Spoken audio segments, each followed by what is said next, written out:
Hey everybody, and welcome to TB3 episode 30 dose. Happy to be here. Got a lot of things to talk about. Shaquille O'Neal episode. Shaquille O'Neal Yes, episode. Was that Mike Edwards when he was on the Bucks? 32. Or was he 35? That's Jamal. It's Jamal. Oh, you're right, 32. Mike 32. Edwards. We're in our Mike Edwards era. We are. Wasn't he with the Chiefs? Didn't he just win a bowl with the Chiefs? Yes, he did. He was Good pretty for good him. with the Chiefs too. Part of that nasty secondary that is plays press coverage and doesn't get burnt for some reason. Maybe they just don't get called. Yeah, that's press true. interference. But yeah, it is a big episode. We're happy to be with you guys. Got a lot of things to discuss, like the Lightning. They're kind of getting hot. I know we had some maybe negative thoughts in the last episode, if you remember, but maybe some opinions have changed. USF Bulls, their season comes to an end. We'll give you our thoughts on that, what we think for the rest of the tournament. Break. Yeah, it was very heartbreaking. But the show goes on. There's always next year, and this could be the rise for the basketball program like we've seen for the football team. And then we'll wrap up Ray's spring training because, yeah, you heard it. The season is only a couple days away. By the time you hear this, I believe you'll be hearing it Wednesday, the 27th. No, Tuesday. The 26th. Tuesday. You'll get it a day You'll get it early. Tuesday. And then 2 days later, it's spring training or opening day. You guys better get your minds right because it's Rays baseball season. All Yes. right? It's Full Lightning, 162. Lightning stretch run, Rays baseball. You guys better lock in. It's time to lock in Tampa Bay sports fan because it's ramping up. I don't know. I think the whole month of April is going to be spring training for the Rays. Oh, don't say it. Oh, come on. I I don't think you need to lock into that one quite yet. Oh man. All right. Anyways, Joel spoke and he's already dropped some negativity. First thing out of his mouth, but it's okay. It's okay. That's what I'm here for. It's what he's here for. He's But- a Simon Cowell of the group. Yeah, he is. And Will mentioned it, but the last time we had TV3 episode 31, and now it's been about 2 weeks. We had a special edition thrown in there. Go watch it, TV3 special edition. We recapped every single Bucks off-season move and gave our thoughts, but we didn't do any Lightning that episode. It was all Bucks. So it's been about 2 weeks since we talked Lightning. And let me tell you what, in these 2 weeks, I think there's been a complete change, a complete swing, and honestly, just everything feels different about this Lightning team, and it started at the trade deadline.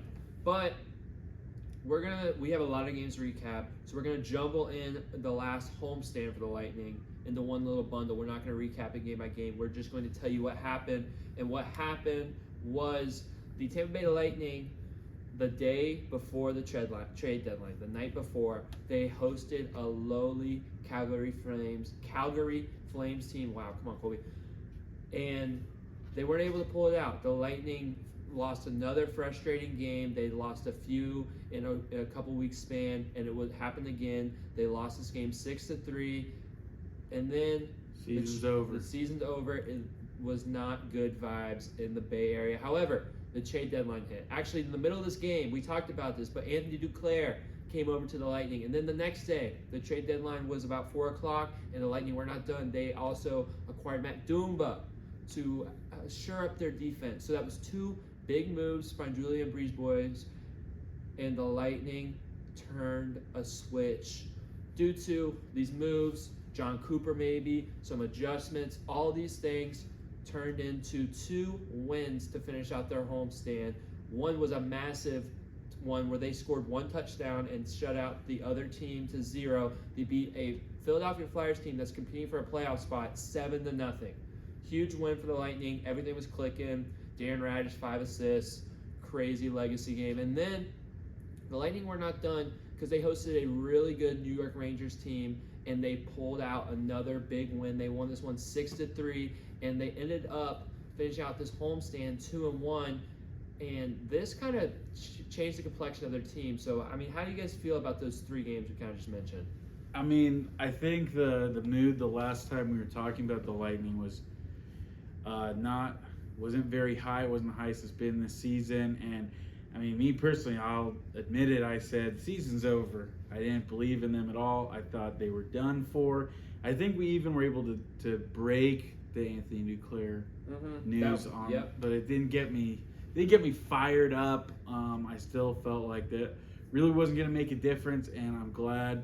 As of right now, I'm feeling very wrong, and that's rare for me. I'm usually always right on this show, but feeling very wrong. And what can I say? I think the Flyers game was huge. There was reports that after that Calgary loss, John Cooper believed that was the Lightning's worst loss of the season. I'm kind of that's big coming from him because it's like there's a lot of games that were terrible, but that was the worst one. And I guess he really chewed out the Lightning players in the locker room after the game, and it showed in the second game against Philadelphia because they came out with some passion, some fire, and just totally blew out the Philadelphia Flyers. We own the city of Philadelphia now. It's official. We do. Add another touchdown to that, so it's like what, 39-9 on aggregate. Hey, but Devin White says the Eagles are a better team than the Bucks.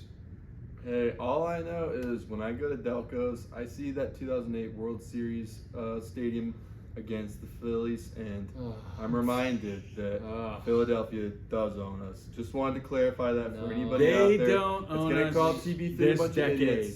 They don't own us this decade. That was like 40 years ago. We're in the 2020s. That's always going to be something they hold against us, and it's true. Joe, my rebuttal is Bucks are better than the Eagles.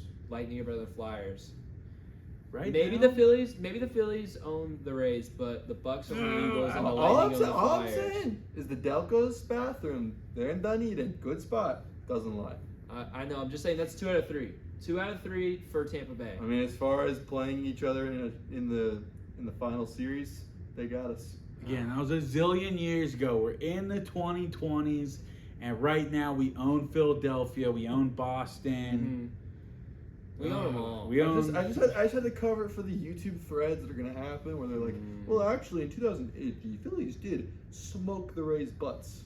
We are well aware of the Rays' World Series loss. We're well aware. We don't even want to talk about it. I don't know why you brought it up, man. I'm just reminding you that Philly's got something on us, and they'll always have it. All right, we need to rein this back in. Back to the Lightning. What a game! And then Anthony Duclair gets an assist in the first period and also scores a goal that game against the Flyers. So making an impact right away.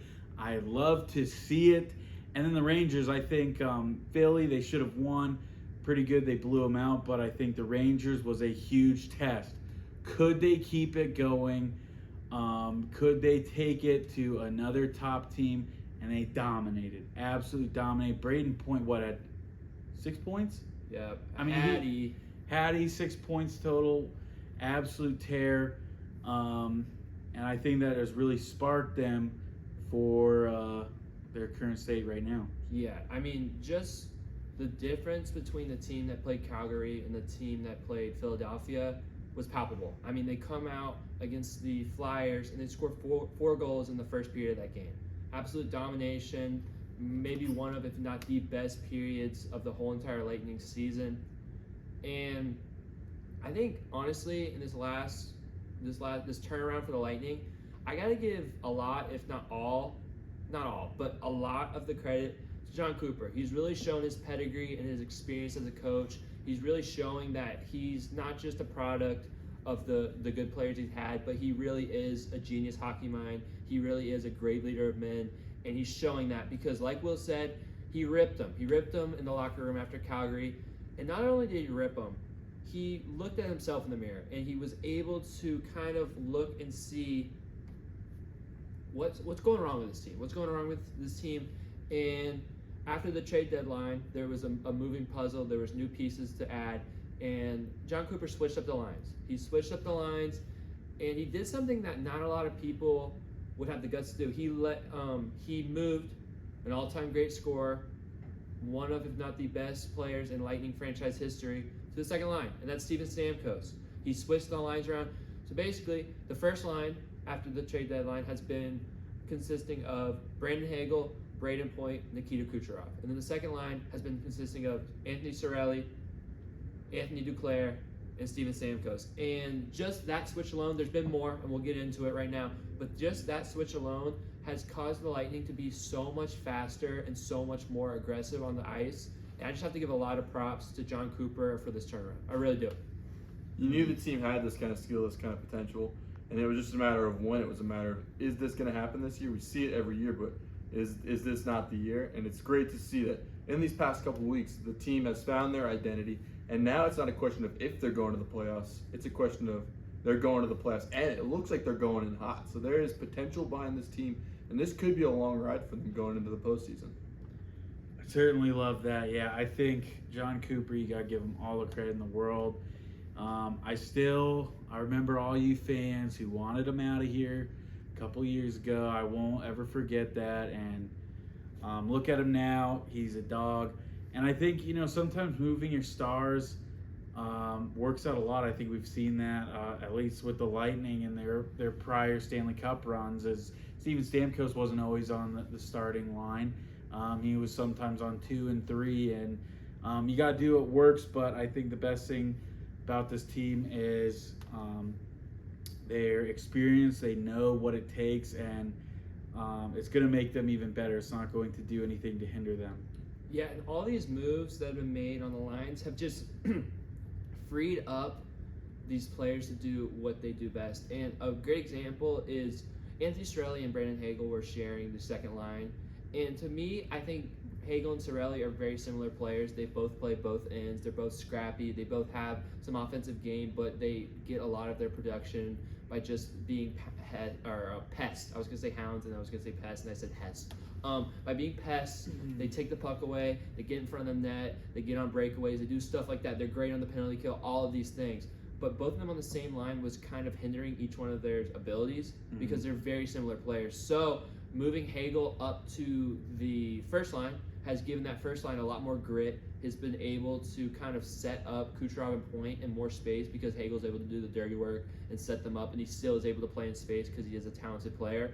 So that first line has, you look at it, we're talking about in the Rangers game, Braden Point scored 6 points. And that's not all he did in this sequence of Lightning games. Braden Point has been absolutely blistering hot recently. It's because he's been more free, had way more space in the ice, he's had great opportunities, he's been flying around, and having a new line mate has been a huge part of that. And then you look down at the second line, Anthony Cirelli has been able to do so much more with this new pairing of them. Just having that threat of Stamkos is giving Cirelli more space on the ice, more decisions he can make, because he is, a lot of people I know, a lot of Lightning fans and NHL fans kind of think of him as, a scrappy player, just like a rat, someone you just don't want.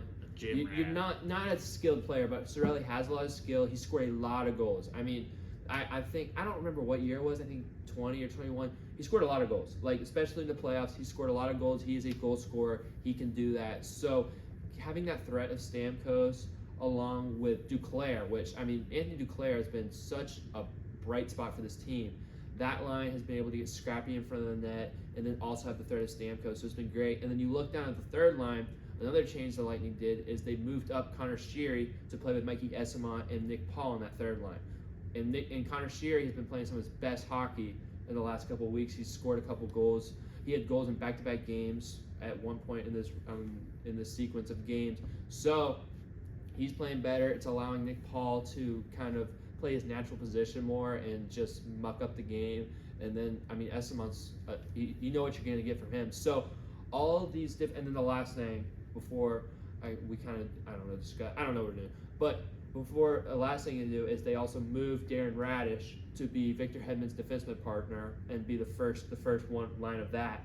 And Darren Radish immediately after has a 5-assist game against the Flyers. So all these changes have resulted in immediate success, and I just think it's important for us as fans and people who watch Lightning games to highlight that, because it's been a huge coaching change, and it really is like a night and day difference between watching the Lightning 2 weeks ago and watching the Lightning right now. I completely agree. I think the Radish-Hedman line has quietly become like the best defensive line in the NHL, just on how well they've been playing.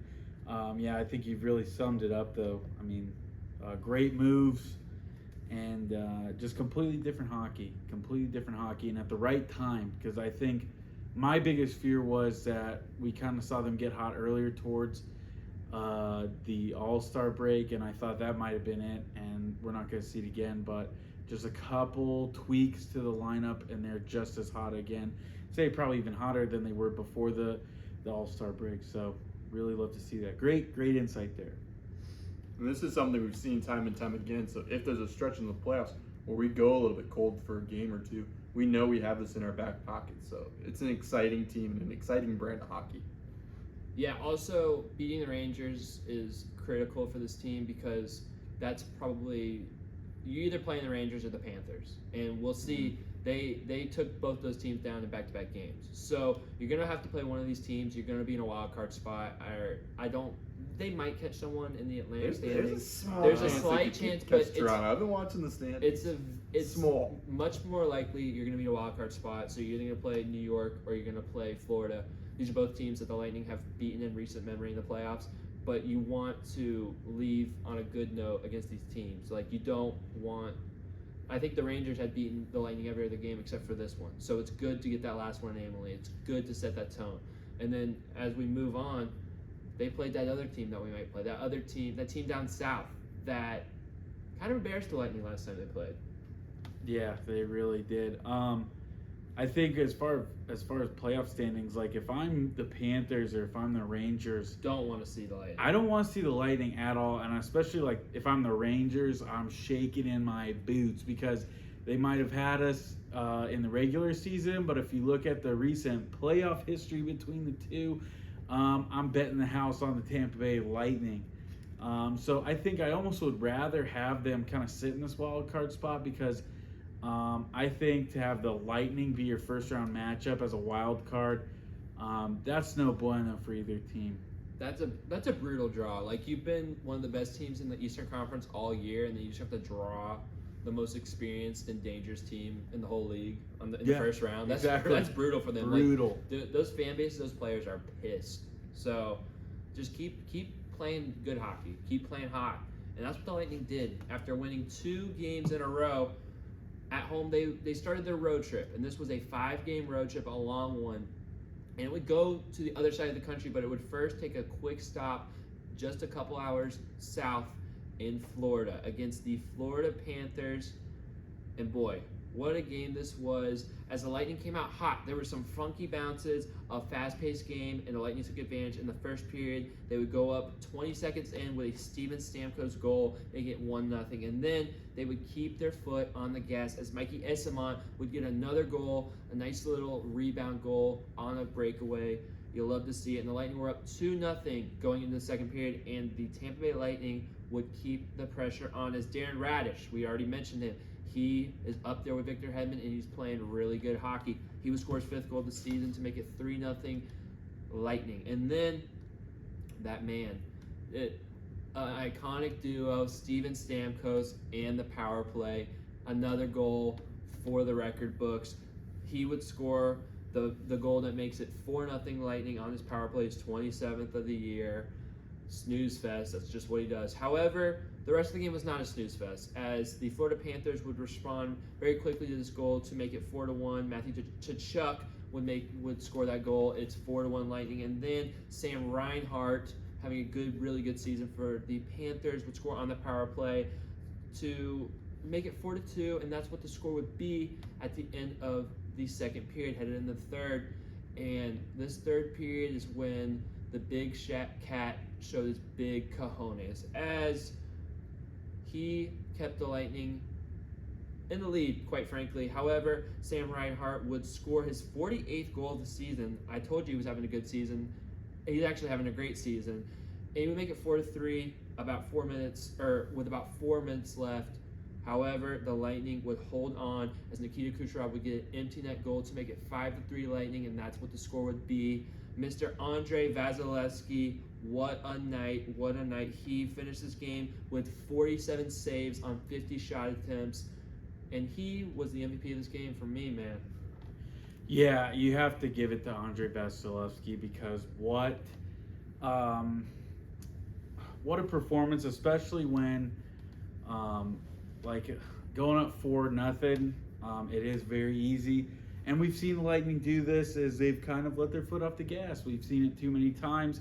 And I think that the defense totally let them down. I mean, I want to say, if I remember the stats, I mean, the Panthers had 41 scoring chances compared to the Lightning 20 throughout that game.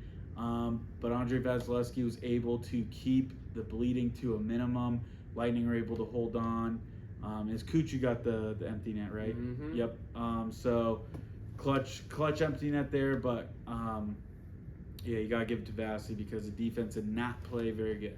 I think in many ways this may have been one of the turn-on games for him. Like going into this West Coast trip, he looked amazing, and this was just an awesome starting point for a great performance in this last week and a half. Yeah, and Will mentioned it. The defense did struggle at the end of the second period and in the third period. And mostly the defense really struggled to control the puck, and they just kept giving the puck away, which has been a problem for the Lightning all season, but it was a really big problem in this game. They just could not clear the puck. They kept giving it away in inopportune times and places. So definitely was not the best showing for this new revamped Lightning defense. But I will say the position players, the forwards and the centers, really looked good to start this game. The Lightning looked dangerous in space, which has not always been the case this year. But with the additions of Anthony Duclair and the way that Hagel and Cirelli are playing, the Lightning looked like anytime there was a bad pass for the Panthers or anytime there was a bad line change, they were going to make the Panthers pay. And they did that in the first period. Both goals they scored in the first period were off odd man rushes. They weren't the prettiest goals, but they're goals. And the Lightning were making the Panthers pay for misplays. And that's not an easy thing to do. The Panthers have a lot of talent. They have a lot of speed. And the Lightning looked like the more talented and more speedy team for a lot of this game. I agree. I think they did play very good to start the game, but not too impressed with the second half. But it's good when you're playing hot and you're making the most of your opportunities. Like you said, there's a lot of odd man rushes that the Lightning were able to capitalize. You got to do that against good teams. Per the stats, the Panthers are a better team than the Lightning. They just are. That's how we see them in the standings right now. And you got to make the most of your opportunities. You don't want to start hot and play soft the rest of the game, but any chance you get, you got to make the most of it. And that really was a difference maker, is how hot of a start they started the game with. Yeah, and another difference maker was the beautiful pad save that Vazzy had at the end of the game. You guys see it? Oh, it was a while ago, but that save was spectacular. It was about 2-3 minutes left. He came all the way across the net, made a huge save, and then about a minute later, the Lightning scored that empty net goal. So that was the play of the game. Like we said, Vazzy was the player of the game. Hopefully, like Joel said, this is like going to be the moment we see Andre Vasilevsky is back. It's the big cat. The big cat's Big back. cat. Yeah, the big cat's back, and he's ready to be ramped up for the playoffs. So this was, great game by Vazzy. Great start for the Lightning. Definitely got sketchy because of just bad puck control and turnovers. I want to say they had, after they went up 4-0, they had 5 shots? Yeah. On goal. Well, and this is something that I think me and Joel were talking about off the air a couple weeks ago, or when this game happened, because that was like a couple weeks ago. But the Lightning definitely they got shot attempts, but they weren't hitting the net. The Lightning were not hitting the net and not shooting it on target. So that's also something the Lightning had. I think the shot attempts was pretty close to what the Panthers had. But yeah, shots on goal, I want to say it was literally single digits. Yeah, I think shots on goal was 50 to 15 to end the game. So, but yeah, like Joel said, a lot of shot attempts. So the Lightning do have to be better at putting the puck on net. That's the only way you're gonna score goals, if you put the puck on net, like literally. So. And in the game since this, the shot attempts have been pretty much equal. So this was a stinky game, but we got the win, and it's really motivated us going forward. Yeah, I think that's kind of been the vibe and the grit that Duclair has brought. He's not missing the net. He's getting that puck on the net as fast as he can, as many times as he can. There's no finesse about Anthony Duclair. It's just speed and go, go, go, go, go. So I think that's helping the Lightning. It's kind of another example of the Lightning going for grit at the trade deadline, and it's helping the team out a lot. Like we said, I think Anthony Duclair didn't score in this game, but he had another point. He had an assist.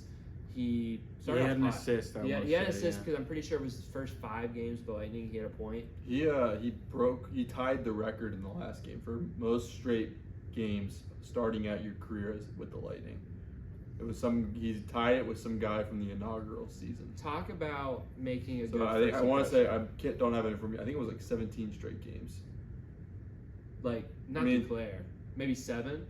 Yeah, probably. Yeah, he's only played Yeah, 7. I think it's 7. Yeah, So he's something scored like in that. all 7 games he's played in. Absolute dog.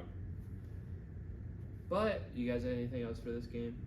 Let's I move. like beating the Panthers. Let's move it. I love beating the Panthers. Little brother, forever and always. Mm.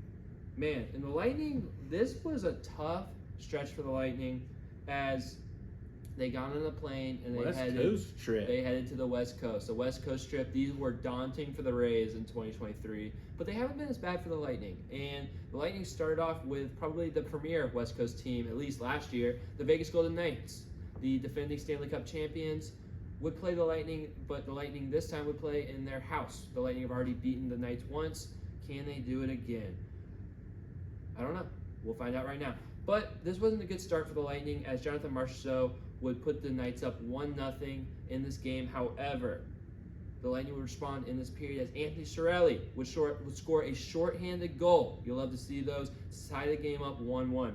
But the Lightning were not done scoring in that period as that man we already talked about, Anthony Duclair, scored a goal to make it 2-1 Lightning headed into the second period. And this was a back and forth affair as Howden from the Vegas Golden Knights would make it 2-2 in the second period, and that would be the only goal of the second period.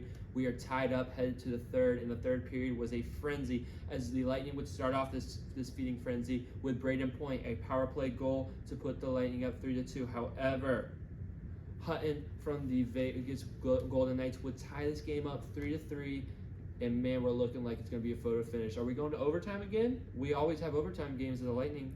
No, we do not.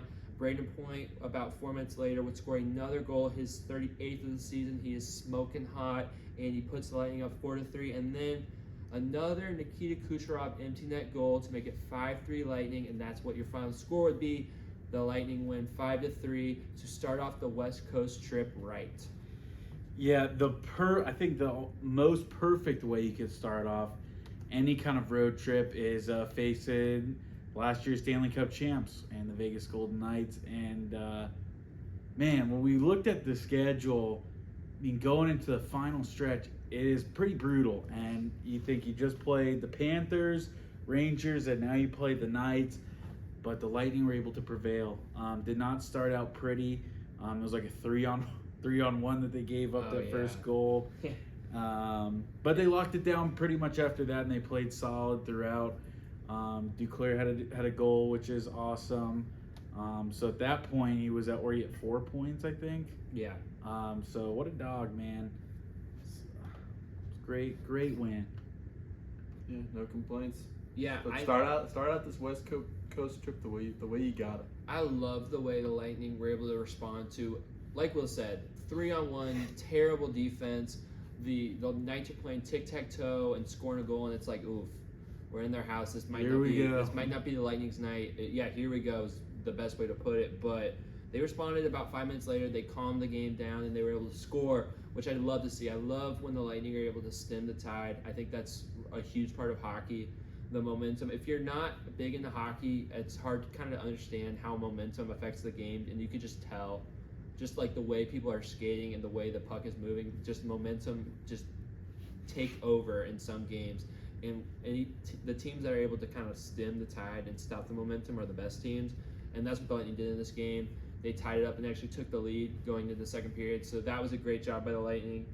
And yeah, I mean, this game was crazy. This was a crazy game. This was both sides were getting odd man rushes.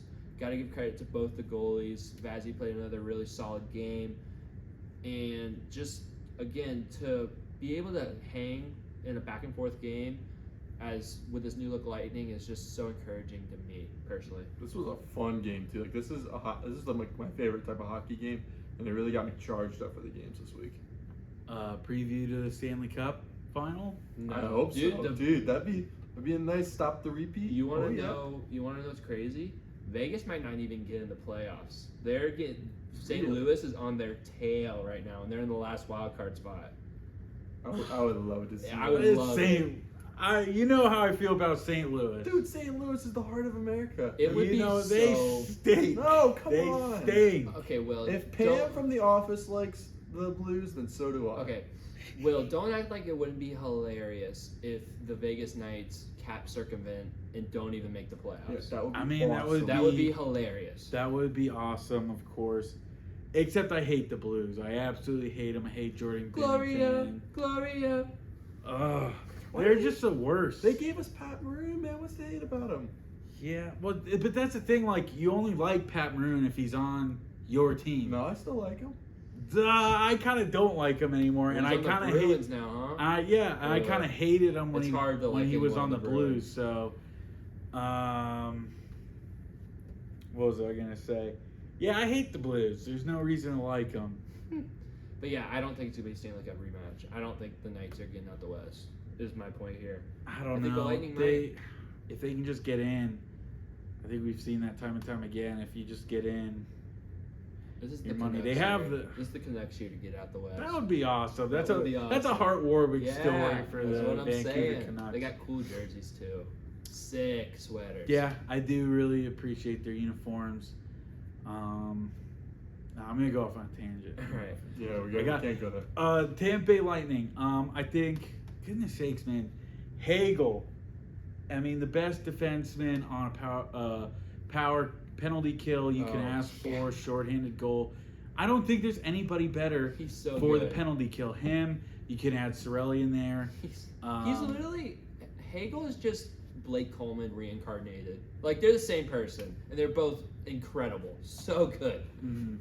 But yeah, especially just to have such a great penalty kill to where you can turn into offensive breakaway, and I feel like we've seen that a bunch.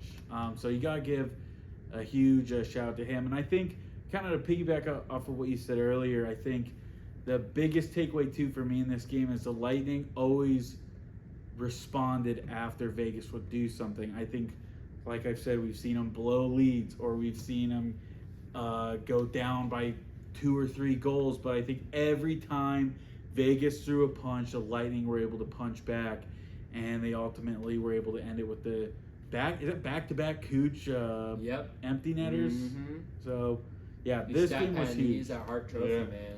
That's what I mean. That's where the free points are. You got to get those. Yeah, and to go off your point, that's how playoff games are. They're going to be back and forth.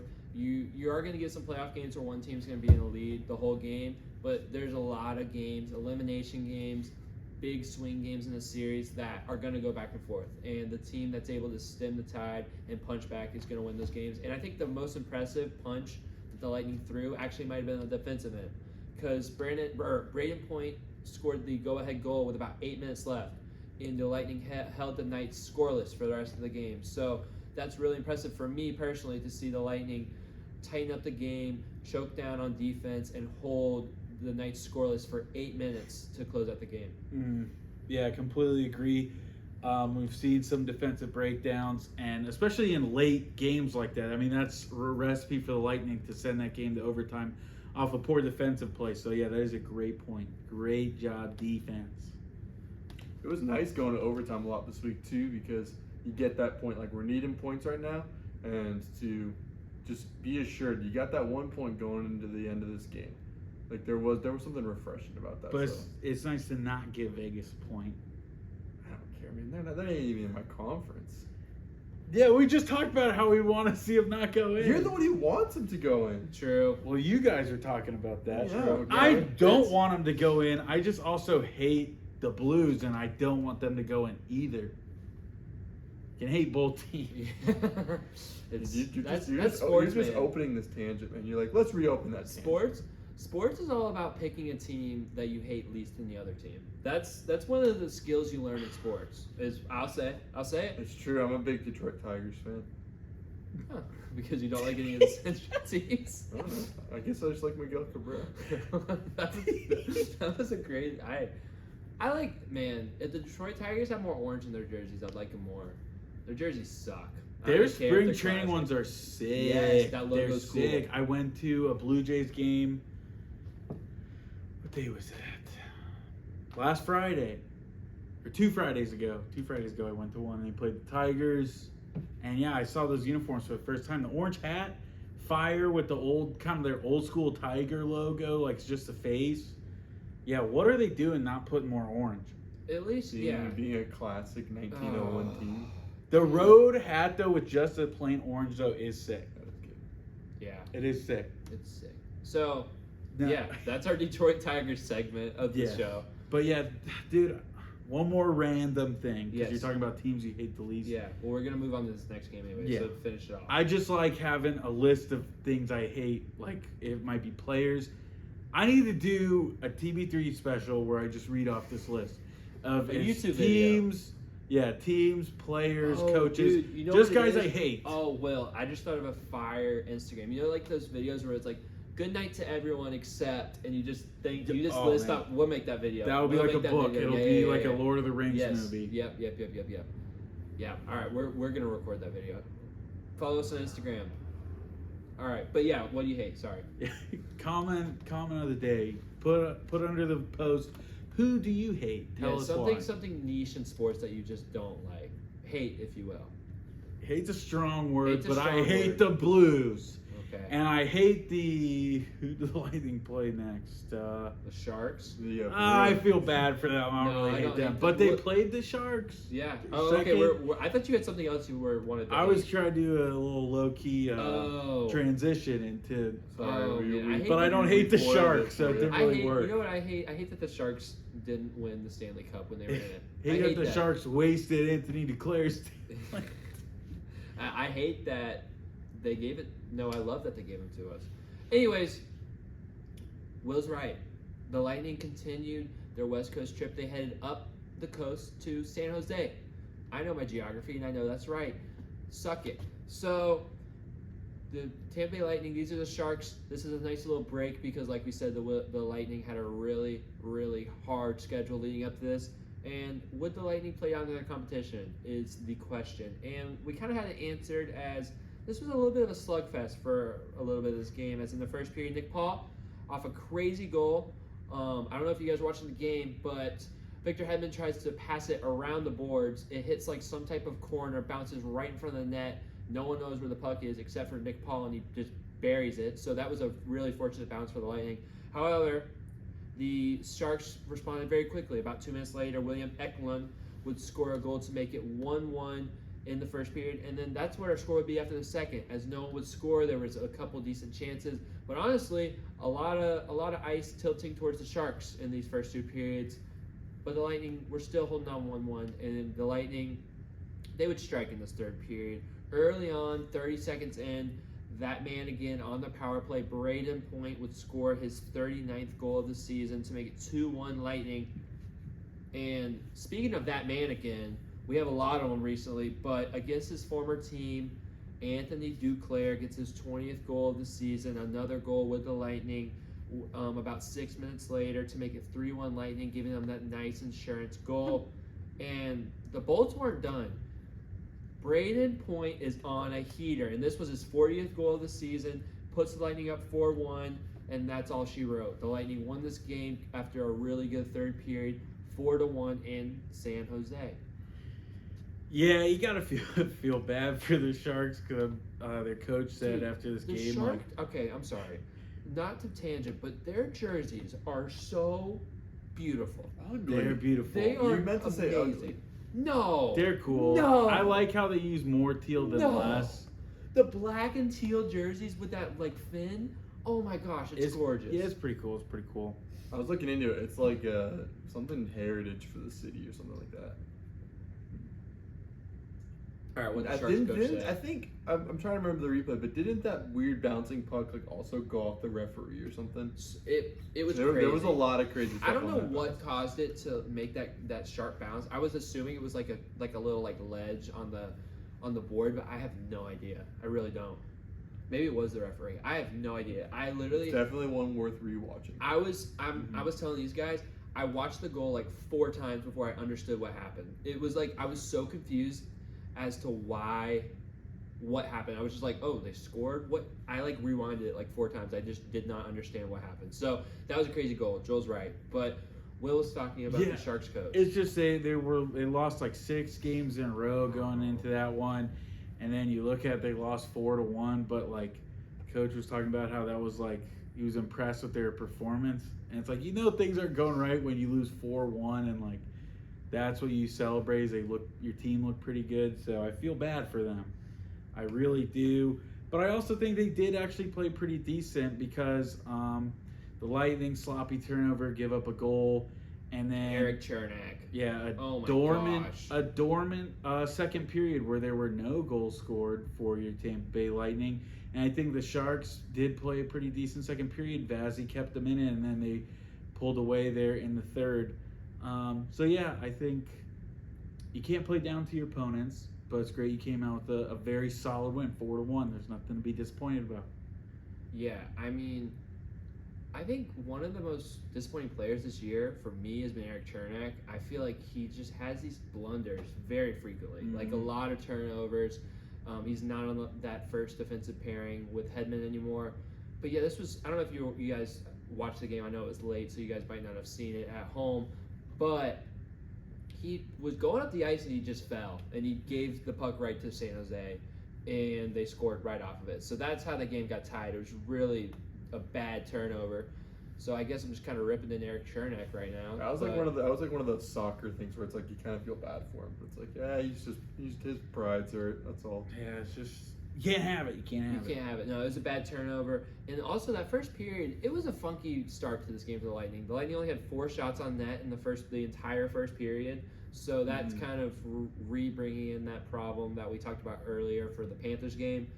And yeah, it was 1-1 though. Like Will said, Vazzy kept him in the game. Very, very solid from Vazzy this whole trip, looking like himself right now. But I guess honestly, you got to commend the Lightning a little bit. It's as the game goes on. I mean, it's March. I'm all about March Madness right now, and it's kind of the same way when you're playing an underdog. The longer the game's close, the more pressure it is on the favorite team. So the longer this game was close for the Lightning, the more pressure had to be mounting on them, and they were able to relieve that pressure really early by a great third period. So you got to commend them for that. Yeah, you do have to commend them, but like at the same time, these are the easy 2 points you're supposed to pick up. You're still in a very tight playoff battle. You gotta pick up these 2 points. You can't drop a game like that. And for the most part, I mean, it was 1-1 going into the third, and the Lightning, I would say, they weren't playing their best. They definitely were not, but I'm glad they're able to come away with it because that's what you need to do when you're in the hunt.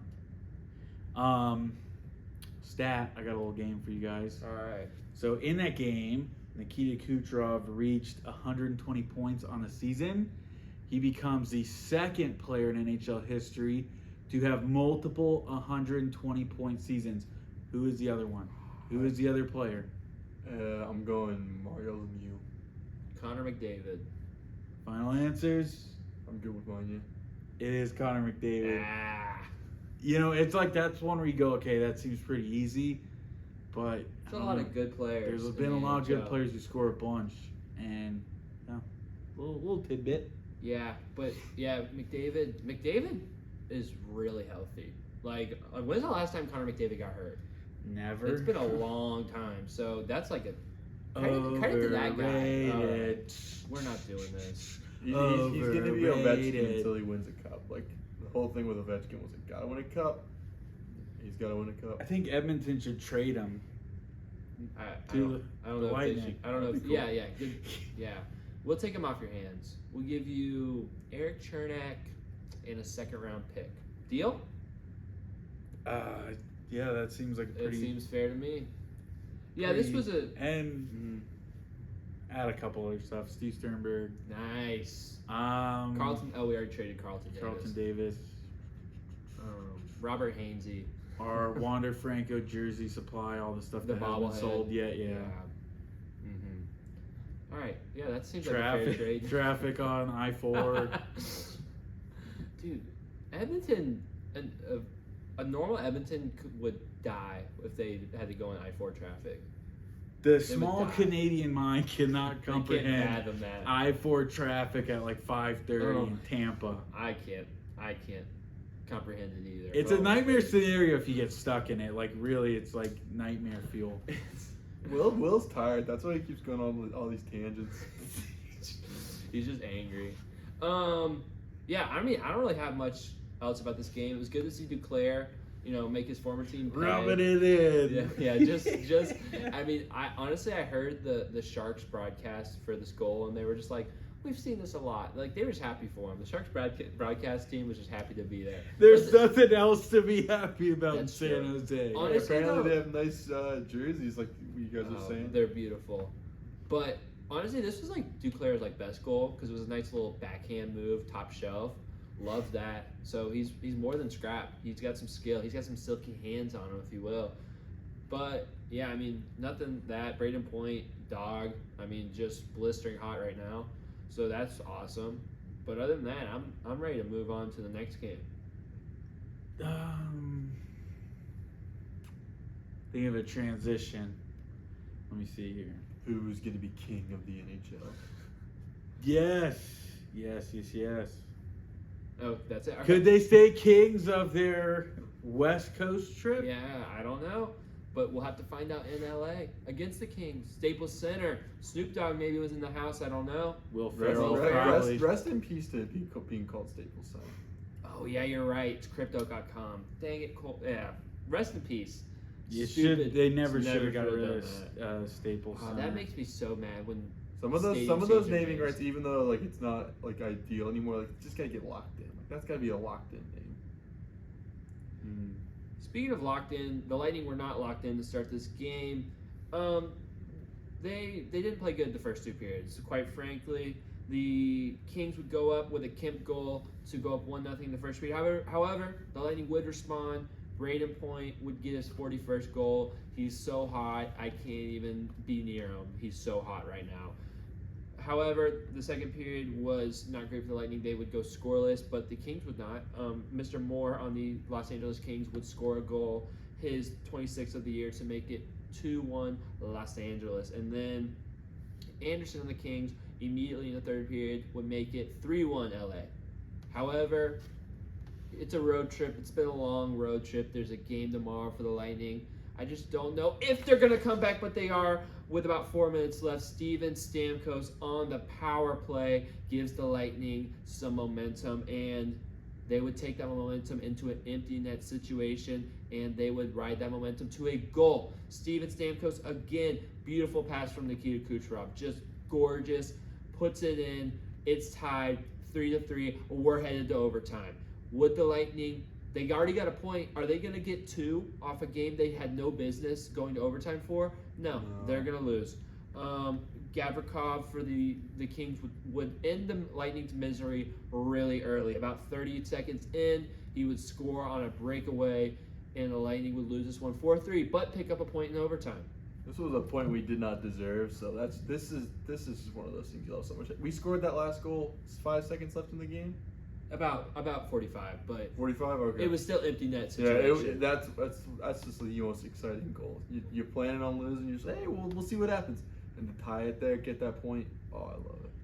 Yeah, I hate losing. I know you have to look at hockey. It's a different sport where those 1 point, you gotta celebrate the 1 point going into overtime. I wish all sports would give that to me in baseball.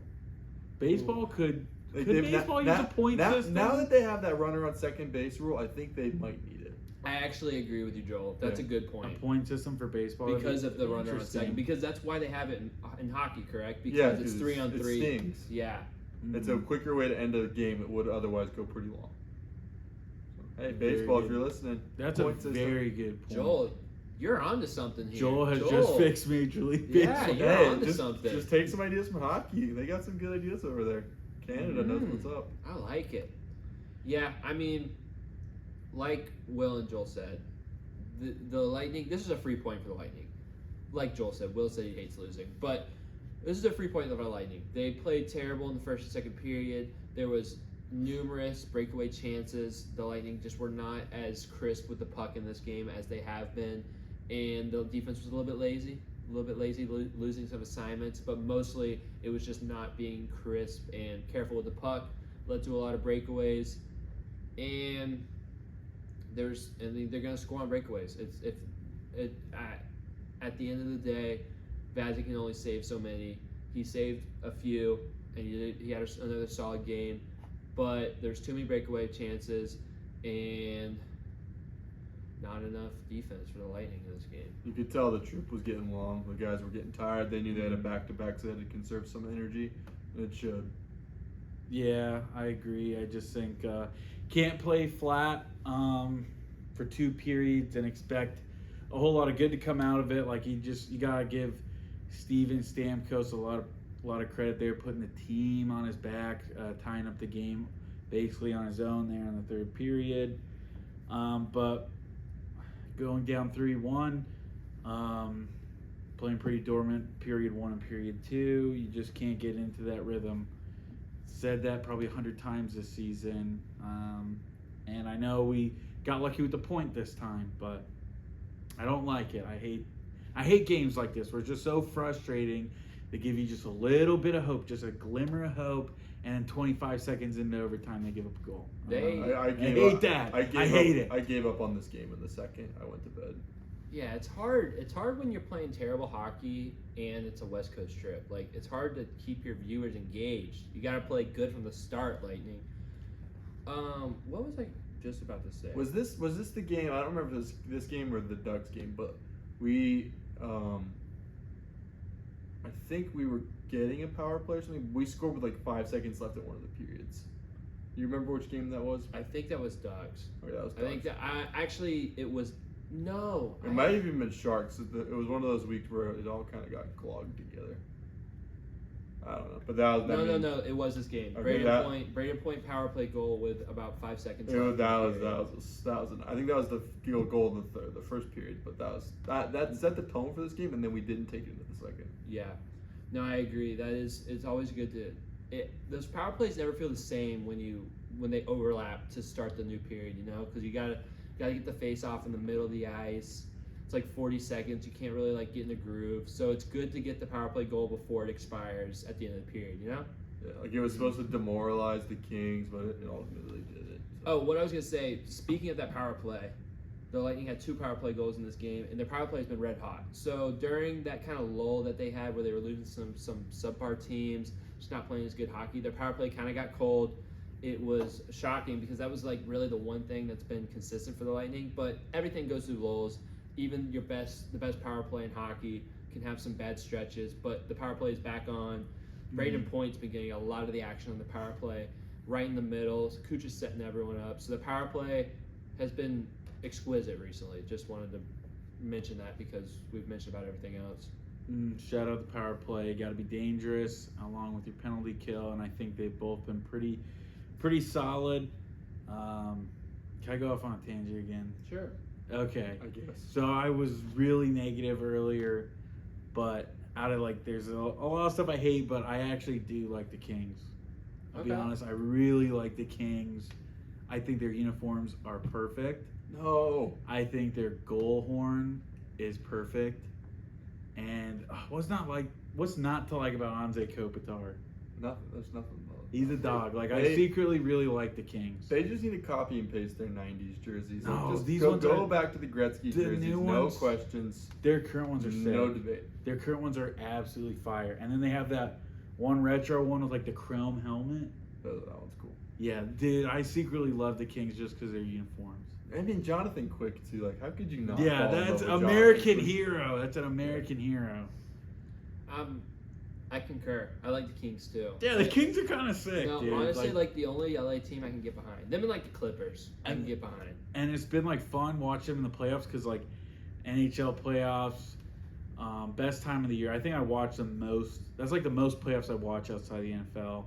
But like it's always like they're like the 10-30 game on TNT, and they're like match up against the Oilers, and they just always somehow find a way to win. They just somehow find a way to win. win. They lose in 7 every time. There was, what was it? I think it was 2 years ago they actually did win. Oh, okay. I thought they've lost consecutive series against them. Maybe they have. Maybe I just like to think that they beat them. You're remembering the good, not the bad. But there's like those late nights falling asleep to the Kings, sometimes beating up the Oilers. It feels good. Yeah. We love the Kings. We would have loved them to Lose in this game, but the Lightning have one more West Coast game. One more game When to will it eke end? out before they're back to home sweet home. And it was against the Anaheim Ducks, a young team that, honestly, like, I feel like the Ducks had some, like, hype last year. Like, what's that guy, Zegras? He was on the cover of NHL. I was gonna say that, yeah. But, I mean, they just haven't really panned out. They're not really blossoming the team that everyone wants them to be. But they gave the Lightning a little bit of trouble because in the first period, Johnson for the Ducks would put them up 1-0, and that would be your score to end the first period. However, the second period, the Lightning owned.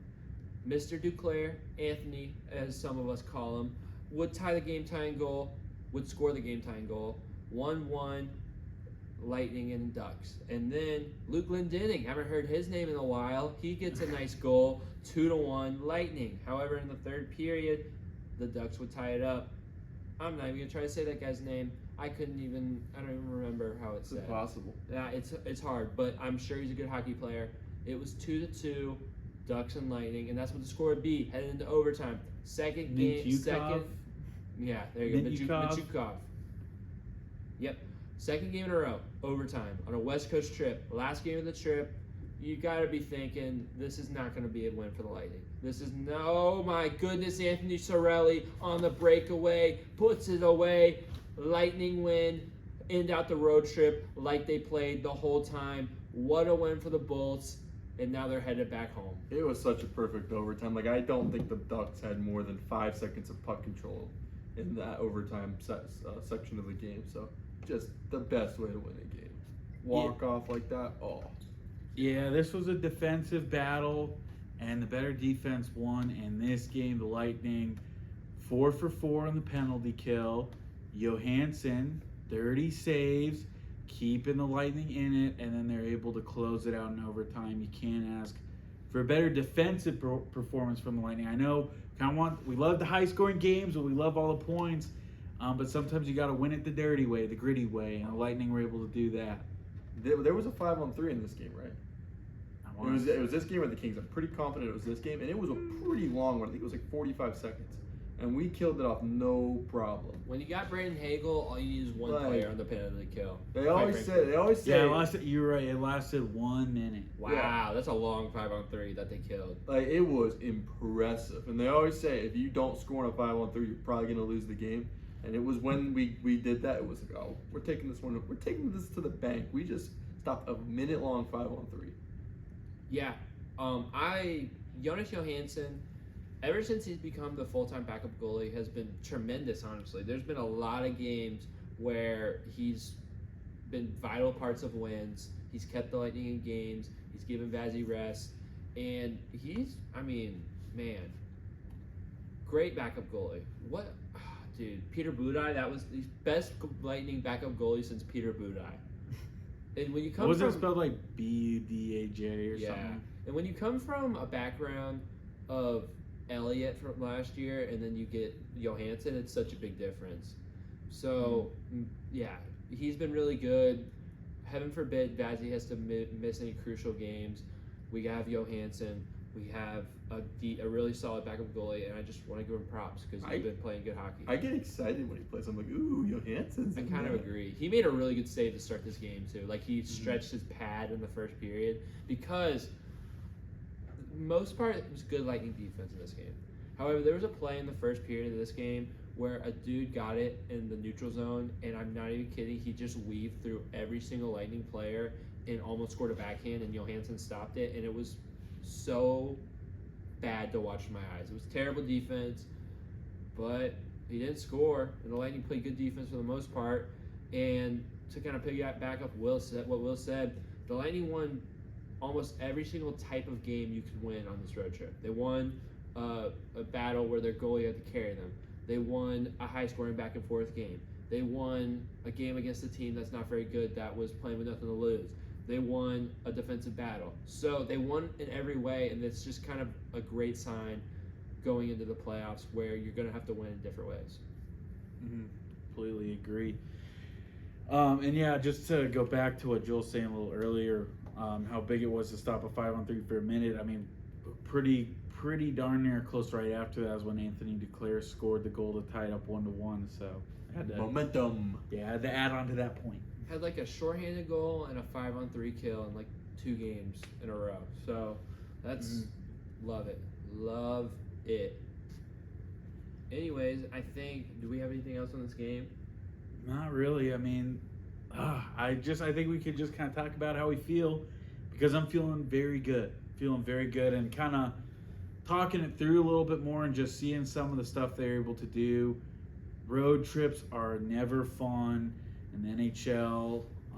You hate ones where you go up and play all the Canadian teams or on the West Coast. And especially when the Lightning are battling, like I said, to stay in that playoff hunt, the last thing you want to do is go on the road, and you're able to win all the games and then lose in overtime, but still get a point in one. No regulation losses. That is huge. So shout out to the Lightning, and I think changing my mind, playoff bound. Well, that's easy to say. They get like 7 out of 8 points. Yeah, playoff bound, and we're beating the Rangers in the first round. Yeah, I Take mean, it to the bank. playoffs is almost a lock at this point. The Lightning are in the wild card 1 with 85 points. They played 71 games. The next closest team is the Washington Capitals. They have 79 points, and they've played 70 games, so only one less. The games played has pretty much evened out in the last couple weeks, so it's not really something we have to worry about anymore. And then Detroit, the Red Wings, have 78 points. So that's kind of your playoff push. The Lightning have multiple games up on these people. Still want to keep losing, though. Yep. And we have 2 games against the Maple Leafs, so I'm just saying. They could. They got a shot. No, honestly, that's true. They can make up those 2 games because they're only 4 points behind. They just got to beat the Maple Leafs twice and keep playing good. I mean, I hate the Maple Leafs, so let's do it. Let's do it. Let's take their spot. Well, yeah. The thing is, the top of the East is so close that just keep winning because you don't know what your matchup's going to be. Right now, the Rangers are number 1. They have 98 points. But Florida and Boston both have 97. So depending on how that goes, you don't know who the Lightning are going to play. And then Carolina has 97 too. So they could end up with that first spot. Actually, I saw something that was like the President's Trophy. There's like 8 teams in play for the President's Trophy this year in the NHL, which is awesome. Love to see parity. But So a good salary cap will do. True. And also, Manfred. But just in all terms, there's no reason for the Lightning to try to like pick their shot and play for a matchup or lose some games because you just don't know what your matchup's going to be. So as a fan, just don't even worry about that because it's chaos right now at the top of the NHL. We played Boston first round, made him choke again. That'd be kind of sick. Honestly, like any of the teams in the Eastern Conference, I would find great joy in beating. Maple Leafs would love it. Panthers would love it. Rangers would love it. Boston, love it. Hurricanes, not as much. I have a soft spot for the Hurricanes, but that's about Get it. them out of there. Their time's up. You had your shots. You've had plenty of good teams, and you never do squat with them. So yeah, your time's up, Carolina. I gotta say, I'm scared of almost every single team in the Eastern Conference right now. Like I'd like to play like Carolina or like Philadelphia, and those aren't in our matchup first round. So. It's like 50-50. I'm scared. though. I'm scared. I get being scared. Those are good teams, but also every one of those teams, there's recent success for the Lightning against. I mean, Panthers. I know we lost last year to the Maple Leafs, but I mean the year before we beat them. We beat Boston recently. Should have beat them last year. Should have. Absolutely should have. New York beat them 2 years ago. So, I mean, it goes both ways. But I see what you're saying. Like, there's not a good draw in the East, I would say. There's not. But yeah, I'm confident. It's like 50-50 for me. It's like one day I feel really scared, but then, I don't know. I still feel confident because I just know what this team is capable of. And, I mean, again, you look at their postseason success.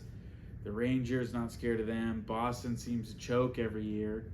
I think the Panthers could be scary because they seem to, like, not do good and then all of a sudden be really good in the playoffs, at least on the Eastern Conference side. But, again, we still own them when we play them in the playoffs. So, again, it's like 50-50. Yeah, honestly, it's like The Lightning can only control what they can control. Just keep playing good hockey, and they have the talent and the pedigree to beat anyone. So just keep playing good hockey. That's all I'm asking for the Lightning, and the rest will take care of itself. And the cliche remains true. You're going to have to play them all at some point. So let's just win one series at a time. Mm-hmm. All right. I think we've reached the end. That was a lot of Lightning talk. A lot of games to cover, but we got to predict. We got to predict 2 games this week, huh? Only 2? Okay, we could do the Red Wings game because it's on Monday. We'll predict 3 games. We probably won't. Yeah, we probably won't film Monday. So. Yeah. So we got 3 games. The Lightning are back in Amalie Arena. Thank God. You guys could go out to these games.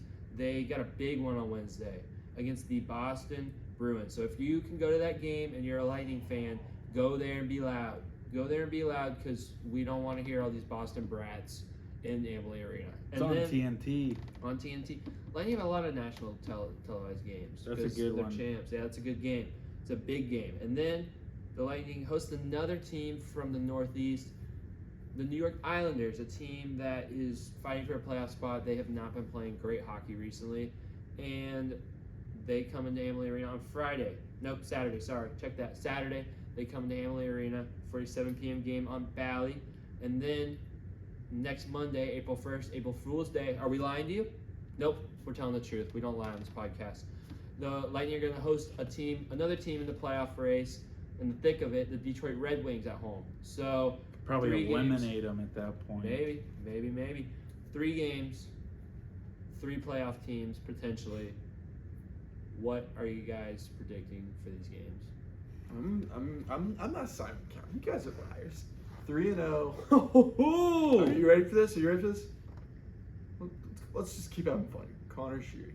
Ooh, yes. Well, you picked him last week and you got it. I mean, That was 2 weeks ago. It's But he so got long. he got it I for you. forgot what we've been doing. I the think points. it's Connor Sheary. You got it acceptable. Will's got to get up on that. Yeah, I've been working on it. All right, he rocks. I'll have it by next episode. Let's I go. promise. I love Will. Hold me to it, comments. I Hold me to love it. Will. I do love myself too. I'm gonna say 2-1. I think they are gonna lose one overtime, but I'm not gonna do the 2-0-1 thing. I think they probably lose the Islanders. I think they got the juice to beat Boston, but there's something about the Islanders I'm not feeling good about. I don't think they win that game, but then they easily beat the Red Wings. All my Detroit friends can be upset about that, and I'll let them know about it when it happens. And I want to do it. Give me Duclair. Duclair scoring a goal.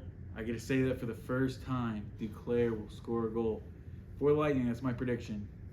Yeah, I'm with you, Will. We were honestly on the same page. I'm not going to take Duclair, but I wanted to. You beat me to him, but that's okay. I had to do it because we haven't. I don't think we predicted No, since we haven't. No, you came had to to. the team. Someone was going to pick Duclair, but I'm going to say 2-1 too. I kind of feel the same way about the games too. I kind of feel like the Islanders might get us, but give me Tony Cirelli. Tony Cirelli for a goal. Funny, I thought about picking him, and I thought about calling him Tony. So we're all on the same page. We are dialed in. Tony Cirelli. We've taken the off season over. Opening day is this week. TB3 is locked in. We're locked in. We're locked in. And speaking of locked in, Not the Bulls. not the Bulls. Locked In Rays podcast. You're pretty good. All right. No, that's what you. Whoa, you No, we're not plugging other podcasts on Whoa, our podcast. whoa. Hey, I said we're better. Cut, All right, cut yeah. that out. Cut that out. Yeah. Mods ban this guy. Chat. Chat, show me this guy's location. Okay. Anyways. We're going to talk Bulls real quick because the USF Bulls, unfortunately, were not able to complete their dream season and head to the NCAA tournament. They lost in the conference semifinals for their conference tournament to UAB, the team that would go on and actually win the whole American Conference tournament.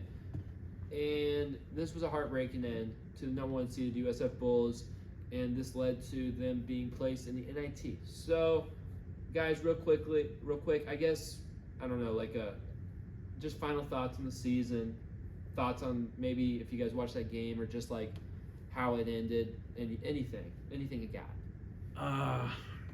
It's really fear the unknown. I think what a hot season the Bulls had. Historical season. I still think they got snubbed. You can talk about how they had quad 4 losses and they had to win their conference, but you put FAU in as an 8th seed in the tournament, and then Northwestern doesn't even have their best player in, and they make FAU look like fools for most of that game. I know it was close. I know it went overtime, la-di-da. Still, Northwestern was clearly the better team that whole entire game. And I think at the end of the day, depending really for the shakeup of the tournament, like depending on where USF was, I probably would have picked them unless they went against UConn or Houston. Like I had that much faith in this team. And I just think like the NIT, that tournament, it's not as prestigious. You're not going to get the best basketball. You're really going to get like one team that truly cares about going all the way. And I still because I think the Bulls could have won this NIT tournament easily. So it's just a little bit of fear of the unknown. Now, like you look at Abdul Rahim, their coach, a lot of head coach openings, and USF, you got to keep them. That's what I'm kind of like most afraid about this season. That went so good, but very disappointing end, and it could be even worse if they lose their coach. Good season, Cinderella story, and ultimately it's good to be in the spotlight. Your name is being recognized, you're being talked about, and that goes well for all this conference shakeup. You're in a good spot right now. Yeah, I agree with Will. You gotta make sure you keep your coach. So here's my thing. USF, you've seen what it takes to be the hunted. I had, honestly, going into the conference tournament, USF was on such a long win streak. They actually lost it the last day of the regular season to Tulsa, which honestly made me feel better about the tournament because I was kind of scared about the win streak. But I had just a bad feeling. It's so hard in these conference tournaments to just be number one and run the table and win the whole thing. It's March. It's one game elimination. And UAB got hot. UAB was playing really good basketball down the stretch. They took San Diego State to the wire in the tournament, and they're playing good basketball, and they won their conference tournament. So you got to give a lot of credit to UAB. For me, USF, I don't know if you guys know this, but college basketball, the non-conference scheduling happens in these months. They will be scheduling their non-conference opponents in the coming months for the next season. It's not like football. You don't have to have these years ahead to schedule these opponents. So now, if you're USF, if you're Coach Abdul Rahim, if you're the athletic director, you've got to schedule a better non-conference. You got to do it. You have all the talent. You're going to definitely lose some players, but you have all the talent. You have the buzz. You have the fan base. Hit the portal and schedule good non-conference games, because that's why that's why FAU got in. They had a win over Arizona, a win over Texas A&M, and one other really strong win. That's why they got in, because they played a really strong non-conference, and they lost a couple close ones to good teams. If USF schedules that type of non-conference, they will be in a great spot to win the tournament, even if they don't win their conference next year. And I like Will said, I think it would be crazy if Abdul Rahim gets hired after 1 year. I'm it's just possible. I'm afraid of that Louisville opening. Oh, dude. Really afraid of Louisville. That's like a lateral move, even. I mean. No, it's not. I guess. Louisville, they're Louisville's prestigious in basketball. No, that'd be a great hire for them. But I hope he stays for another year. But like I said, schedule a better non-conference so you can get your net rating up and get your more quad 1 wins, less quad bad losses, and schedule a good non-conference. Is what I'm saying. Teams will play you. There's plenty of holiday tournaments you can play in. Nobody wants to go to the Yingling Center, man. Well, that's my other thing. Too hostile. That's my biggest takeaway of the season, was just the atmosphere that was able to be created by USF. The USF was knocked out, like Will said, of the NIT tournament, but they did host one last home game against VCU. Unfortunately, they lost, but the Yingling Stadium was rocking. I don't know. I'll look it up. I don't know exactly what the attendance was. I'll look it up, but I mean, for the last 3 or 4 games, 6,000 something. That's really good for an NIT game. Yeah, it's pretty big. That's really good. Can't remember who it was. Somebody had like 300 people. It was Villanova. Villanova had yeah. no one. But I mean, you look, 6,400 people in the Yingling Center. That's more than half full. The lower bowl is probably packed out. And to sell out and have that type of atmosphere for an NIT game is crazy because USF, I mean, a year ago wouldn't have that type of atmosphere for their biggest game of the season. But they sold out multiple times. The students love it. There's students going to the game. It's on campus. So that's my biggest takeaway is the change of the atmosphere of USF Bulls athletics and specifically basketball is just so awesome. I wish I could have gotten to the game. I love college basketball games. I would have loved to go to a USF game. It just didn't work out for me. We'll go next year. We'll go next year. But it was awesome. Like just some of the videos, especially from the FAU and the what was that other team? I don't even remember. Tulane. The FAU and Tulane game, those were the biggest crowds. Those are the ones that were sold out. It was just amazing to see. I've just never seen a USF sporting event like that. Mm-hmm. So, yeah. Good season, Bulls. If Abdur-Rahim needs an extension to stay, give him that extension. Yeah, But keep him. You gotta keep him. Keep 'em. I'm really scared. I am really, really, really scared that somebody's gonna poach him. I mean, you have Coach Golesh and Coach Abdur-Rahim. That's Dynamic a duo. dynamic duo. It really Golesh is. was supporting him too. Yeah. Titus O'Neil was at one of the games. Yeah, The support's been crazy. It really has. I've been seeing it all over my Instagram. They've been advertising it good, but I mean, just it's been crazy, but don't let it be a flash in the pan. yeah, Keep this going. Send us to the ACC. yeah. That would be awesome, dude. Imagine a USF Duke game. Oh, That would mama. be crazy. Oh, mama. Ooh, if we went to the Cameron Indoor for USF Bulls game. Dude, that's on my bucket list. I gotta go, man. I went there to just walk inside, didn't go to a game. USF Pretty cool. Syracuse, like that'd be fun. They play in the dome, right? Yeah, they play. I Dude, think that's so funny. Fun story. I went to a USF Syracuse game in Amalie Arena when I was like 6, and there were so many Syracuse fans and no USF fans, and Syracuse blew them out. But what I'm saying is I've seen that game live before, Joel. If you could believe me. But Syracuse does play in their football stadium and cut like half of it off, put like big. That's cool. That's that good old school like 80s days. Like Yeah, let's go back. multi-purpose fields, stadiums, arenas. Get that nice curtain out. Like I mean, back in the glory days, more people went to the basketball games in that stadium than football games.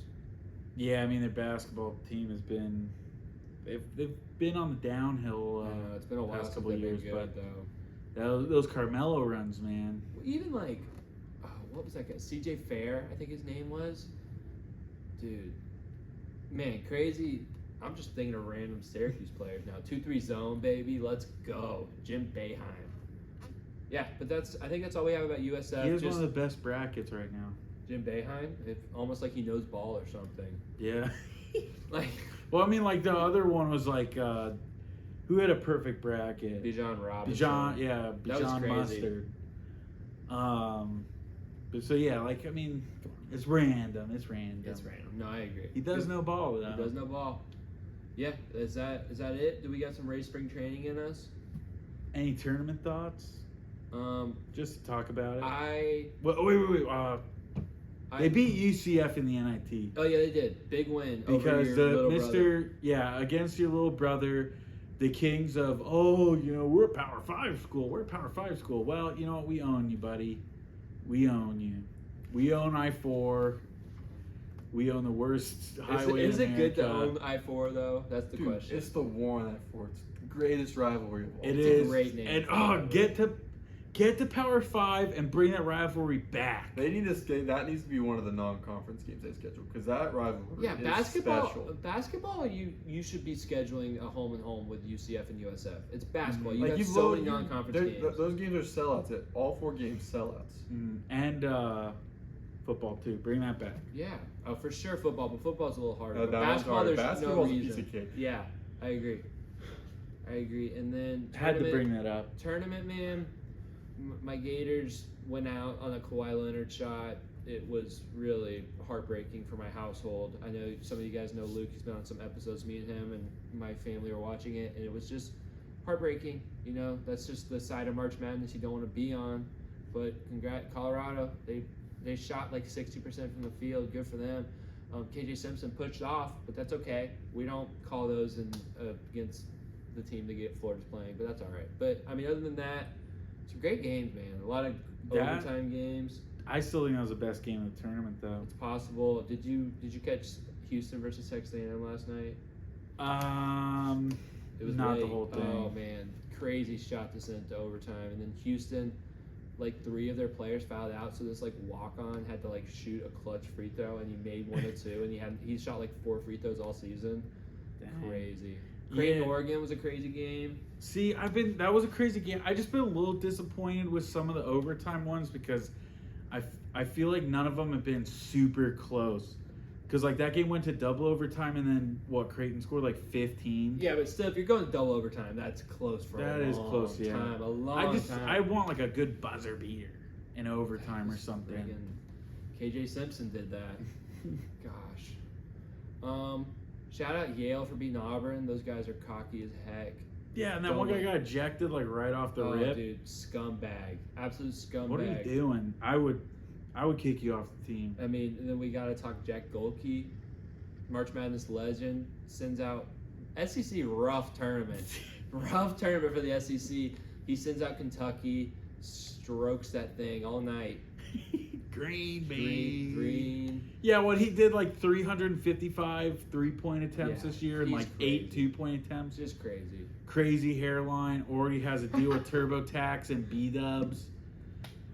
Good for him. His hairline, bro. He looks like Chandler from Friends. Rest in peace, man. You guys are between my balding and then you bring up Chandler. Like, come on, bro. No, but he looks hurts. Joel. He looks so much like Chandler from Friends. He actually does. I had to bring up the hairline because Antonio Brown, the new host of CTESPN.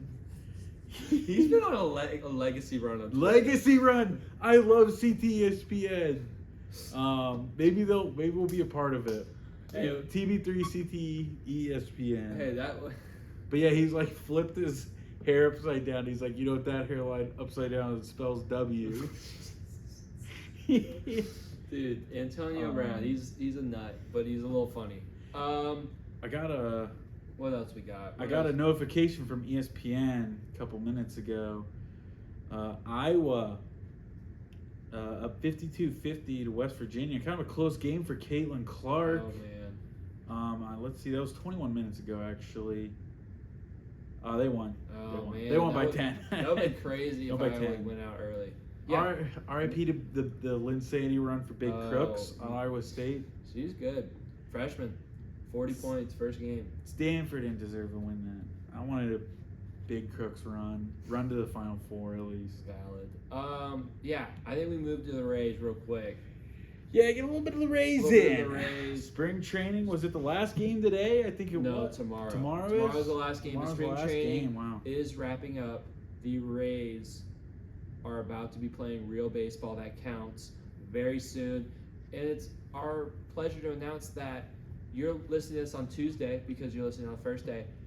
But on Wednesday, March 27th, we will also be releasing a TV3 special edition Rays 2024 season preview. We're going to go through everything you need to know.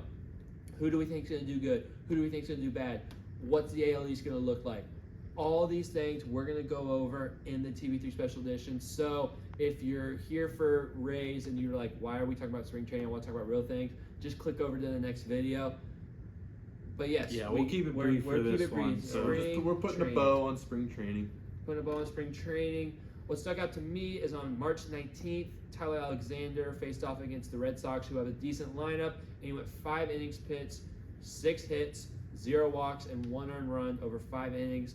He is going to be your 4 starter to start the season for the Tampa Bay Rays. We don't know if he's going to be a full starter or a bulk guy, but with the injuries to Shane Baz and Taj Bradley to start the season, for about the first month of the season, hopefully only the first month, Tyler Alexander will be in the rotation. You will be seeing him every 5th day, and he'll be pitching on Sunday against the Blue Jays.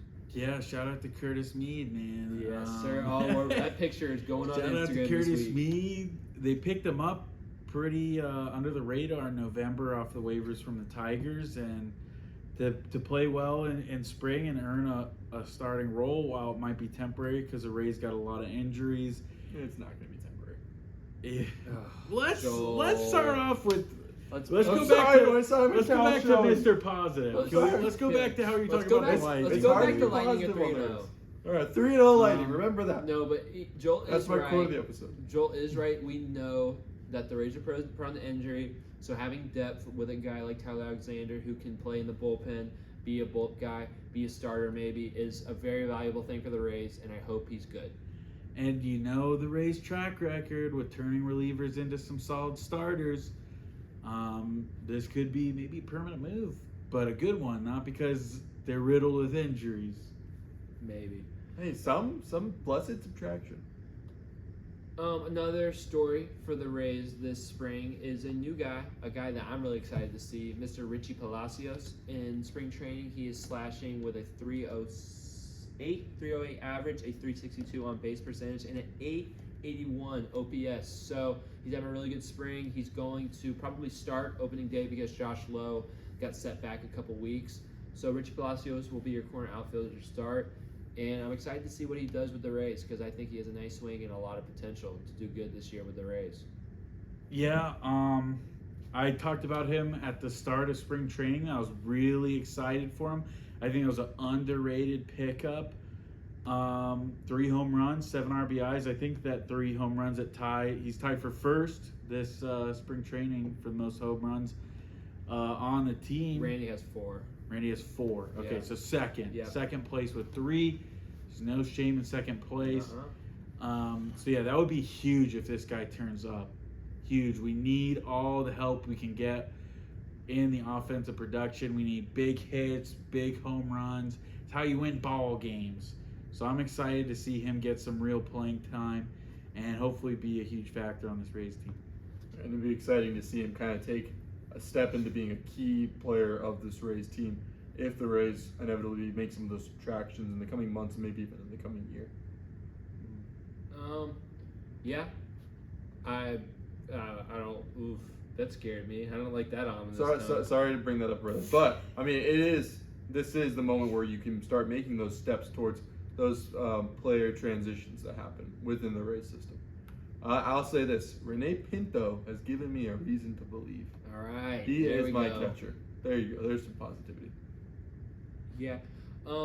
I guess I'll just some good news followed by immediate bad news is Jonathan Aranda was having a really nice spring. He was hitting 371 with a 421 on base percentage and a 992 OPS. Those are great numbers, but he broke his hand, so he's going to be out a few weeks. He's not going to be there for opening day, so that really sucks. Jonathan Aranda, he always seems like he's bound to break out and something just happens wrong for him. You got to feel bad for the guy. I hope he can bounce back and have a good season after this hand injury, but that sucks. I would have loved to see if he was going to make some big improvements in the big leagues. Yeah, and this is supposed to be, at least for my personal list, this is a prove it year for him.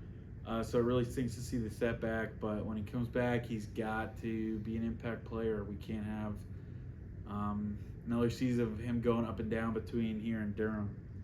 That's a hard injury to come back from, but we'll see. We're hoping for the best. I literally am trying so hard to find Rene Pinto's stats, but I can't. That's okay. Oh, I got you. I'll tell you his stats. He's automatic. Rene Pinto, let's see, I got him right. It's probably not as good as I feel like it is, but like every Rene time I've watched the Pinto. game, I feel like he got it.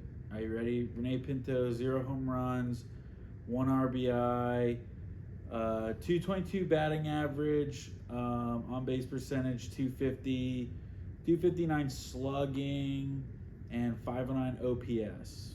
It's 20 points better than some of Mike Zunino's batting. Yeah, I mean, it's not honestly, great, but with consistent at bats, he's going to do really good. yeah, honestly, it's not terrible for For Rays catchers, I'll take 220. Speaking of which, Mike Zunino retired. Yep. Rest in peace, Mike. Enjoy retirement. One of the greatest Rays catchers of all time. If not Ooh, the I don't greatest. know if I'd say that. I In don't any know. breath of words. Guy, it's not a high bar. It's not a high bar, but there's some 190s in those batting averages. Yeah. Another guy who's had Another really, conversation. another. Another guy who's had a really good spring, Zach Littell, 13 1/3 inning pitch. He finally got hit in his game against the Tigers for 2 earned runs. He had given up 0 for the rest of the spring, but still only 2 earned runs the whole spring in 13 innings, playing really good ball. 0 ERA. No, he gave up 2. Littell? Littell, he did. He gave up 2 runs, but he's playing good. Good to see him. Another guy who's playing not as good, Zach Eflin. He had some struggle starts, but he did have a nice, solid, decent start. 6 innings pitched, 3 earned runs against the Orioles. So, decent start for Zach Eflin. And on the flip side, the one that I'm real excited about, Aaron Savali had a really nice start against the Braves. 6 innings pitched, 1 earned run allowed. Very nice start from him. Really hoping to see a bounce back for him. Yeah, I mean, this is going to be a very huge April and May for Savali and Eflin. Both those guys can't be inconsistent. This is number 1 and number 2. A lot of injuries while we wait for some of these guys to come back, like Boz, Taj Bradley, Springs, Rasmussen. These 2 guys have to be rock solid. Can't have anything like last year. I wouldn't say Savali was hot and cold. I think he was just mediocre. And Zach Eflin, it was hot and cold, giving up 7 runs in one game and then playing lights out the next. Can't have either of that. Got to be rock solid for both of you two if we really want to stay going to the playoffs. Yeah, we need them to start out hot so that there's a chemistry going in this team when we start to get those other guys back. So those other guys don't feel like they have to be superheroes first start because we're behind in the playoffs 10 games. Yeah, 10 games. 8 games. We'll be more positive. All right. But I wouldn't mind a race season where they start off not the hottest, but decent, and then they really hit their stride second half. I'd like maybe a reverse of last year, go into the playoffs hot. I would like to see that. When you said reverse of last year, I was like, you mean 0-11 to start? Yeah. Okay, maybe not that 13. strong. Not that much of a reverse. Ryan Pepiot also had a pretty good start recently, so he's going to be the 5 starter. So you'll see him against the Texas Rangers to start off the season. So that'll be a tough game to start off with for sure. But I have faith in him. Nasty stuff. I'm looking forward to see him pitch. So, I mean, other than that, Rays, not a lot of success in spring training, honestly. Did we give all the injury updates? Just so you guys know, Taj Bradley and Shane Boz are both slated to return in May, so they'll miss about the first month of the season, hopefully, fingers crossed. But so that they will not be coming back like very late, and then Springs and Rasmussen will be at the more in the middle to end of the season. But Bradley and Boz should be a vital part of the team very early on in the season. Hoping to see both those young pitchers succeed. We talked about Aranda. We talked about Josh Lowe getting a step back. But yeah, the roster's looking set for opening day. Somebody who's not making opening day, I think we should talk about it because he was kind of a big signing in the offseason. There's Naoki Uesawa, and after his spring training performance, 9.2 innings pitched, 15 hits, 14 earned runs, a whip of 2.38, and earned run average of 13.03. Rays informed him he would not make the opening day roster, but they did give him an invite to AAA Durham. I don't think you will probably see him in a Rays uniform because he's looking at his options now. Doesn't really want to play AAA, so he's going to go see if there's another major league team that will give him a chance, or going back to Korea. Yeah, so Yeah, that stinks kind of for him. sad. Yeah, Wanted to we were see him excited do about good, yeah, but yeah. I know Kevin Kelly got optioned to AAA he got optioned today as well. Yeah.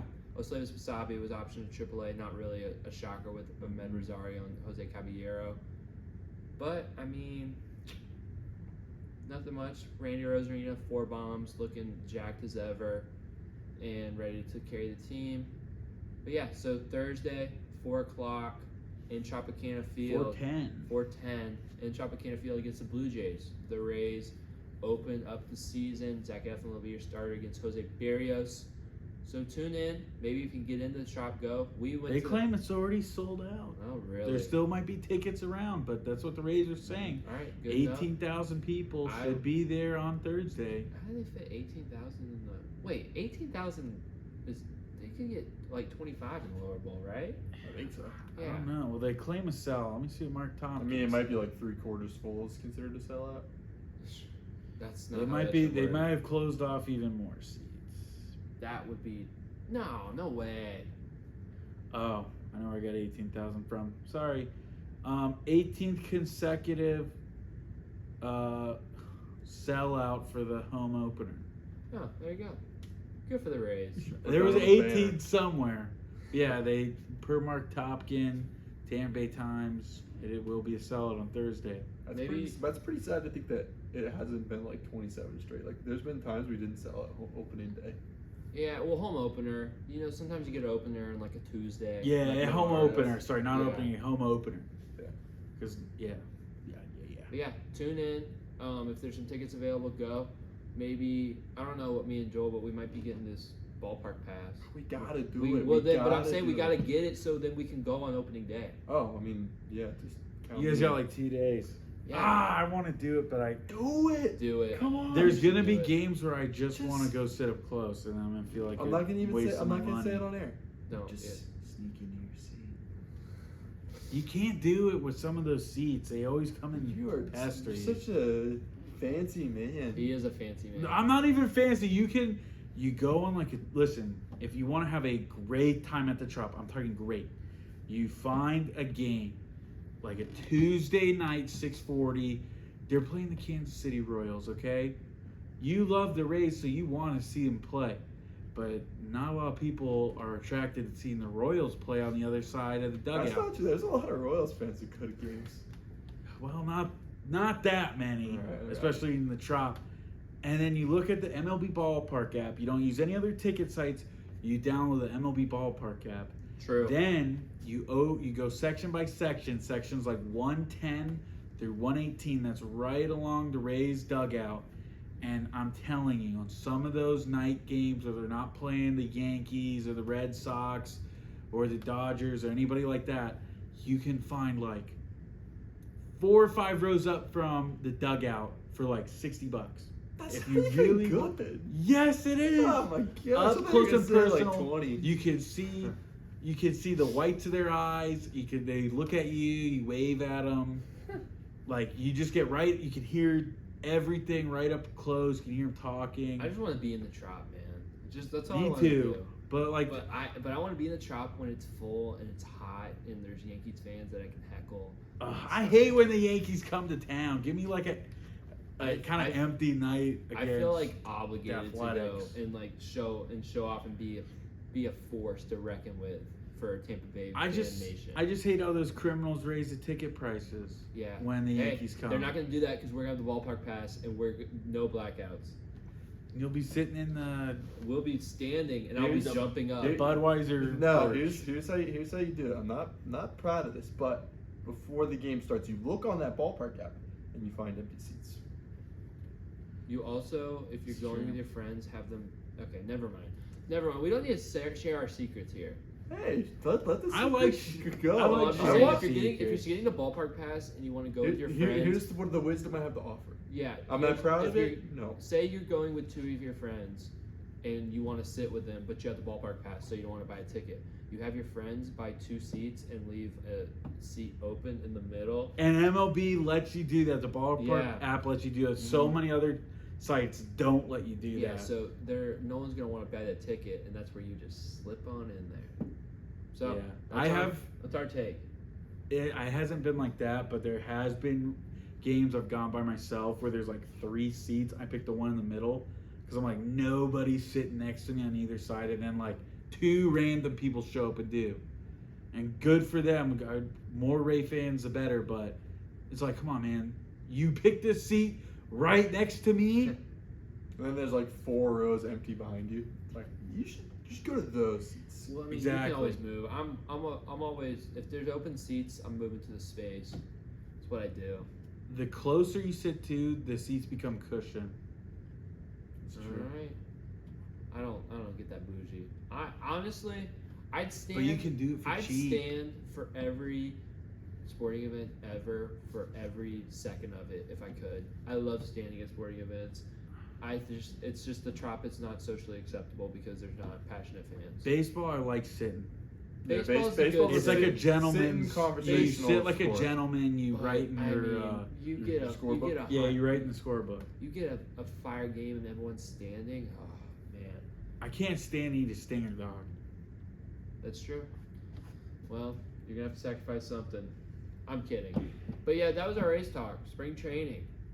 Be on the lookout. You're gonna get a Rays opening day episode, season preview tomorrow. So listen to it. It's not gonna be a long thing.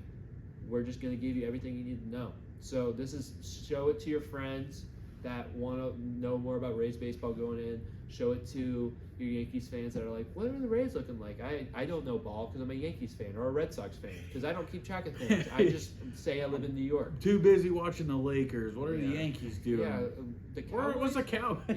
Yeah, there we go. But yes, Maple Leafs, they're going all the way this year. Anyways, that's going to be the end of episode 32, TB3. Thank you guys for watching. If you guys are on YouTube, like the video, comment. One thing you hate, like we said, something that you just do not like in sports. Anything, everything, whatever you want, whatever you just don't like. Subscribe if you're not on YouTube. If you're listening on Spotify, hit the 5 stars, hit the follow button. Thank you guys for all your support. Follow us on Instagram. Big things coming. I'm serious. Big things coming on Instagram. Some collabs, some different post type things. So follow us on Instagram at TB3 Sports Talk. Follow us on Twitter at TB3 Sports Talk. And thank you guys for watching, and we'll see you on the next one.